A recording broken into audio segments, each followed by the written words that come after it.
বিকেল গড়িয়ে যখন সন্ধে হয়, ঘুম থেকে উঠলেই তখন ছেলের খিদে পায়। তখন ভাবি ওকে কি টিফিন দেব।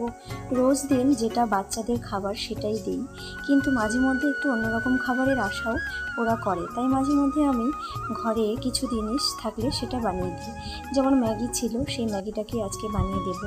ছেলের ঘরে টিউশনি টিচার এসেছে, ওকে এবং তা আমার ছেলেকে দুজনকেই দেব।